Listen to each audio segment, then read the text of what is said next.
This video is presented by Prompton Real Estate Services. Trump's presidency in 2025. Donald Trump now looking forward to a return to the White House. And that reason was to save our country and to restore America to greatness. What is that going to mean for our Canadian real estate market? I would say I'm a Trump supporter, if you would. Which people is it going to benefit the most? I think you're going to see a lot more wealth creation under the Trump presidency.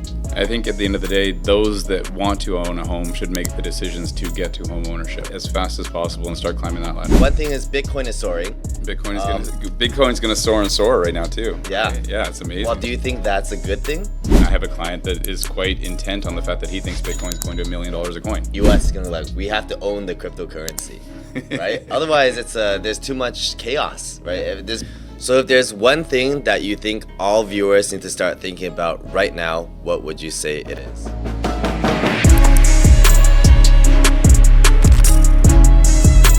Trump's presidency in 2025, what is that going to mean for our Canadian real estate markets? Well, today we're going to find out with real estate expert Brian Higgins. All right, Brian, lots to talk about today. Absolutely, an exciting time in the North America for sure. So I know you're very seasoned in real estate, but I'm wondering before we go into this topic, how much do you know about what Trump advocates for and what he's going to do in his U.S. economy and how that's going to impact the Canadian economy? I've definitely been interested in the U.S. politics, so I followed it. I may have some Trump gear at home too. Right. So yeah, I would say I'm a Trump supporter, if you would. Yeah, for sure. So I have an understanding of what they're going to do. Right. So what do you think that looks like for our Canadian real estate market right now, and which people is it going to benefit the most?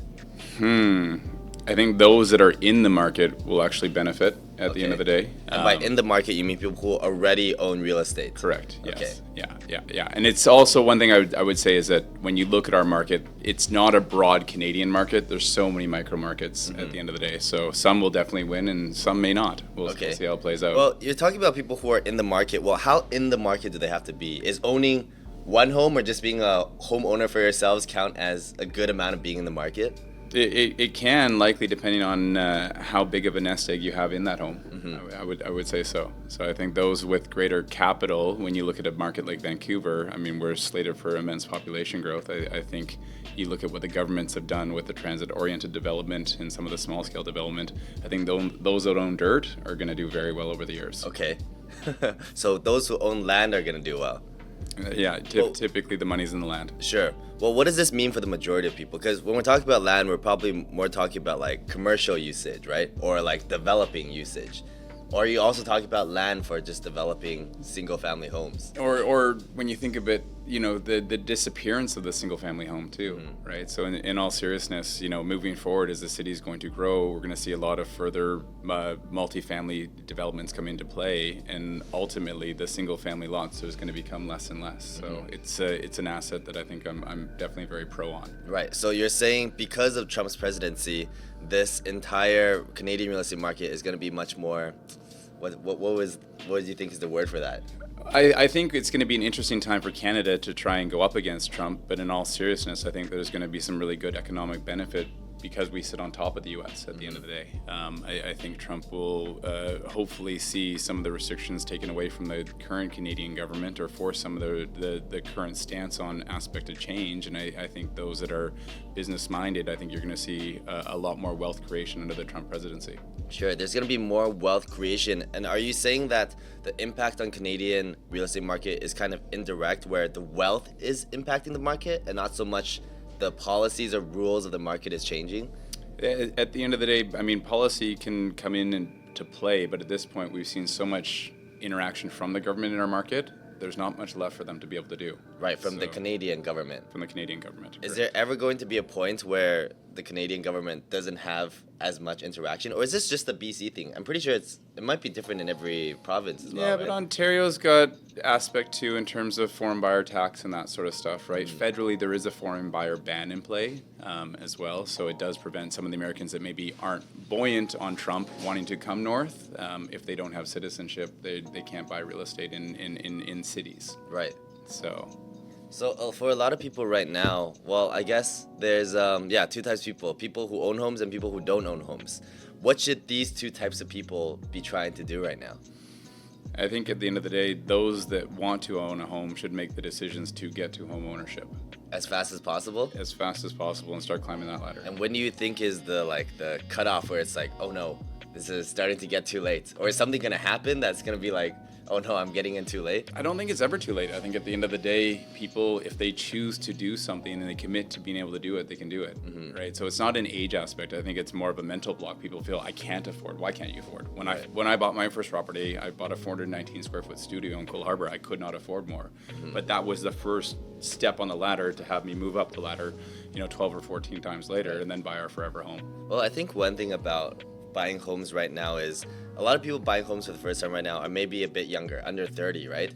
And recently people under 30 just personally experienced the stock fall. They probably got really invested and then it fell. So they experienced what a bubble is like. And I think there's a lot of fear that might happen in their real estate purchase as well. Yeah, but you got to keep in mind that the real estate market isn't the stock market at the end of the day. So real estate has always been, if you look at it and go back to feudal times, it's been a very safe store of capital, right? It's not going to do this all the time, but you're also not going to do this all the time either. So at the end of the day, we don't see those big booms and busts like you can in the stock market. There's been stocks where you could buy a stock and literally have the company become insolvent and that investment is worth nothing.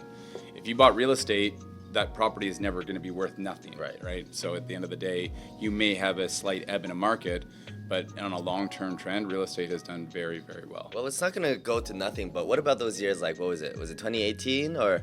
When was 2008, the U.S. recession. Oh, 2008? Yeah. Was it when... I don't remember. I was pretty young back then. If you look at the statistics of the market, in the March of 2009 was sort of the bottom of the U.S. recession. The Vancouver market dipped 10%. Right. So you're basically taking a property at $1 million and saying it's now worth $900,000. Oh, that's all it dipped? That's all it dipped. 'Cause- But by October of 2009, it recovered 50% of that dip. Okay. So at the end of the day, the U.S. recession only clipped the Vancouver market 5%. Right. So small. Okay. Right? So small. When you think of a stock, if you buy a stock at $20 and you sell it at 19, are you crying over that? Probably not.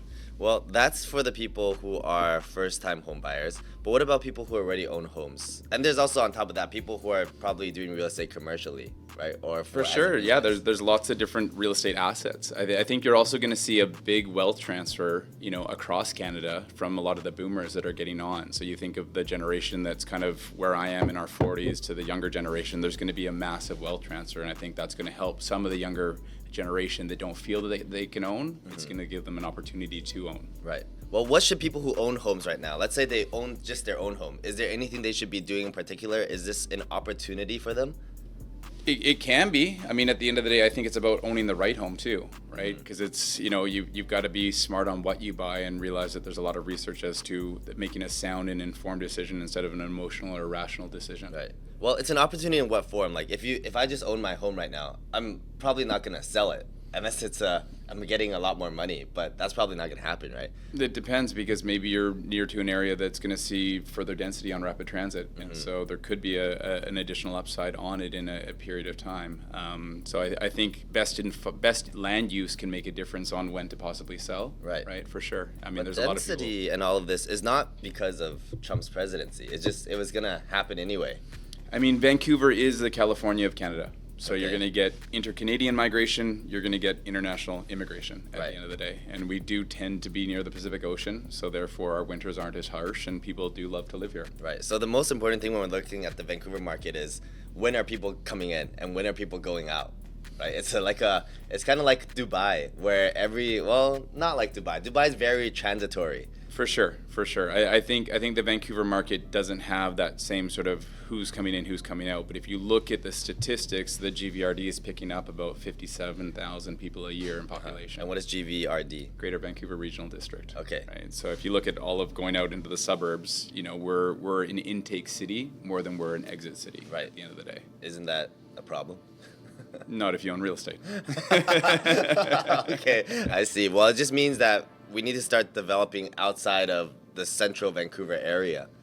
We do, but we also need infrastructure in order to move people around with that development. Right. For sure. Right. For sure. But yeah, going back to it, the Trump presidency, I think a lot of people are going to have opportunities in the money markets and that they're going to make a lot of very good money. I think there's going to be a flow of Canadian funds into the U.S., investing in the U.S., and ultimately I think you'll see people taking some of that wealth that gets created and wanting to store that into real estate because it's a safe asset to hold. Wait, you're saying Canadian funds are going to be invested into the U.S. This is not just in real estate, right? Correct. And you're saying more money is going to be made, and then when that money is made, it's going to come back into the Canadian real estate market. In theory, if it's a Canadian that's investing, if you're buying U.S. stocks or possibly getting into U.S. investment elsewhere down there, be it in real estate, after a while, when you look to crystallize that, you're likely going to bring that capital back home. Why is that? Why are they bringing it back? Depends where they are in their life perspective, but if they're not leaving country for tax purposes, they typically like to have the money near to home. Whether you're a first-time buyer, seasoned investor, or ready to sell, Prompton Real Estate Services is your go-to partner in Vancouver. Their market knowledge, personalized service, and commitment to success set them apart. Take the next step with confidence. Visit Prompton.com and let Prompton Real Estate Services help you achieve your real estate goals. Right. Another thing, one thing is Bitcoin is soaring. Bitcoin's gonna soar and soar right now too. Yeah. Right? Yeah, it's amazing. Well, do you think that's a good thing? I do. I think that we're at a very interesting time in life. We're still young enough to see booms in markets that were never markets before, right? So I think a lot of people are looking at Bitcoin right now. I mean, it's got a trajectory where it can continue to run probably 2 or 3 times where it sits currently. Right. I mean, I have a client that is quite intent on the fact that he thinks Bitcoin is going to $1 million a coin. Right. So I think there's going to be, again, a lot of wealth created in that. But you have to be careful. I mean, think of the whole NFT during COVID. Those were worth how much? And they're worth nothing now. So for all those booms, there can also be some busts. Well, the thing about like Bitcoin right now is that it's still it's not unregulated, but it's not owned by anyone. But if you look at countries that are like, for example, Asian countries that want to own their own cryptocurrencies, we got to think about in the future, at some point, probably the U.S. is going to be like, we have to own the cryptocurrency, right? Otherwise, there's too much chaos, right? If there's money moving around without people knowing what's going on. For sure. And I mean, when you get into countries, be it the superpowers, their whole goal is to retain their power at the end of the day. And I think when you look at Trump and what the red vote does for the U.S., they want to make America great again. In theory, what they're saying is they want to retain or regain the power that they've lost. Right. Talked about first-time home buyers. We talked about people who own their own homes. Now let's talk about people who are probably doing real estate as a business or commercially. What are they looking to do in the next maybe 1 year period?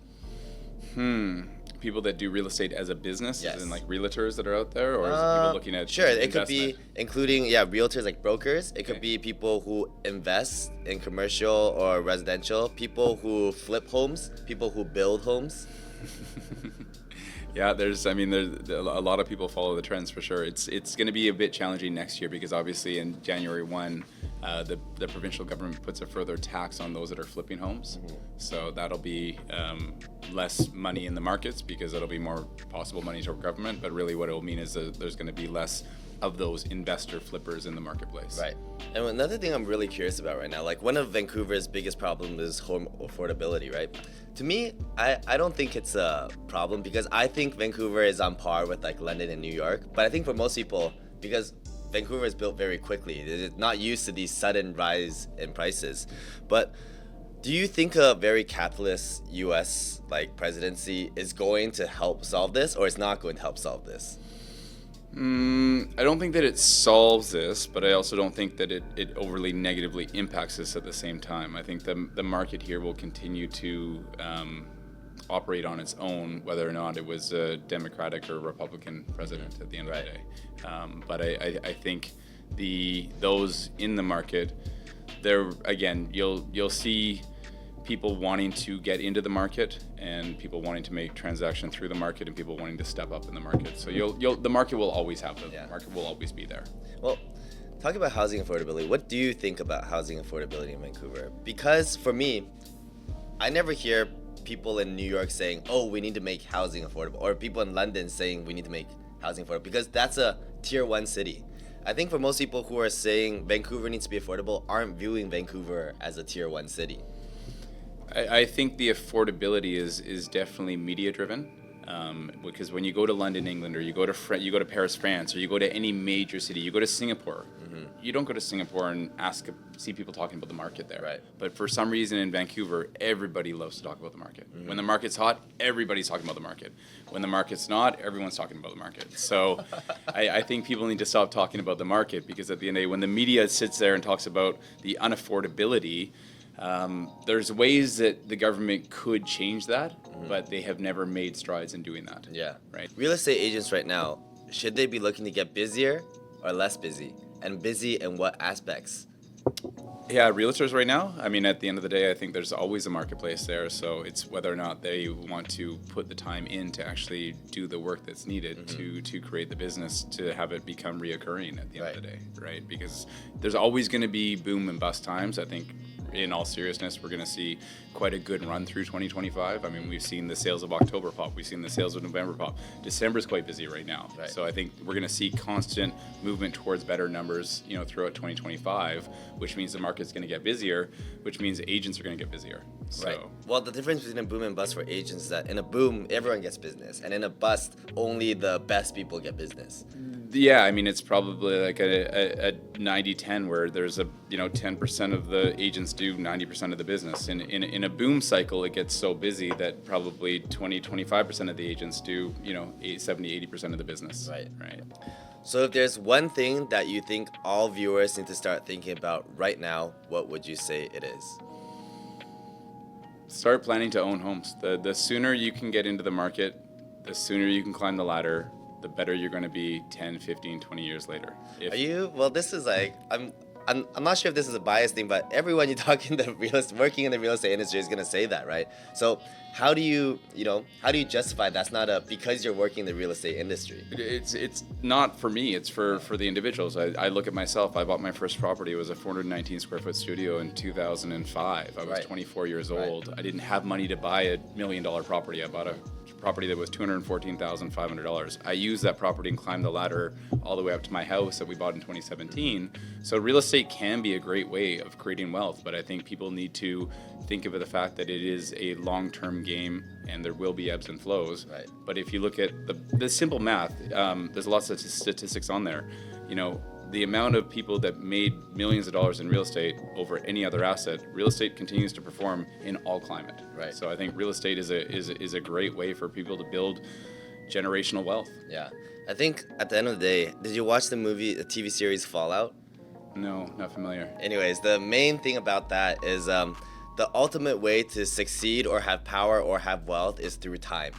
Time is the ultimate factor of getting all of these things. 100%. I think you hear that often. It's not about timing the market; it's time in the market. Yeah. And that's not just real estate. That's really any sort of aspect of investing. And I think that's something important that younger people need to learn earlier, because obviously when you're young, you think I still have so much time to do something. But as you get older, like I'm approaching 30, I feel like time, like years are passing very quickly. I could make a investment for something 10 years later and it'd just get there instantly. It's important to start thinking about things that are longer term and just getting in. And wait till you have kids down the road, because the time goes by even faster and faster for sure. I mean, I'm 44 right now, but ultimately at the end of the day, it's about being in the marketplace, and that's where the wealth is built. If you're sitting on the sidelines wondering when you should time and get into the market, when the market moves, you could miss it. Right. And if you're buying your first property, even if it's $500,000, and all of a sudden that property is $550,000, you miss the window of getting into the market. Yeah. Now that's going to cost you 10% more, right, at the end of the day. So I think people have to not be scared and realize that it's pretty simple economics in Vancouver when you look at it. You've got population growth that is expected to continue to come year after year after year after year into a region that is landlocked. We have mountains and we have the water. So at the end of the day, you're going to put more and more density into play. Real estate prices over the long term are going to benefit very well. Yeah. I really want to emphasize again, time in market is so important. A lot of people, it's difficult to understand. I want to have an example of before, when I used to do a lot of cryptocurrency and stuff. I thought, I was so savvy. I was trading all the time. I'm like, I am making money, but like, it's like in these, what I thought was huge increments back then. Now I look back, I'm like, what is this? I had one friend that I helped invest for. I helped them buy it around, it was 1,500. When they bought it, they were a bit older, they were like 40. They're like, I'm gonna put in a good amount of money in here, and I'm never gonna touch this. It's gonna go in the bank with a key. And then now here they are. How many coins did they buy at 1,500?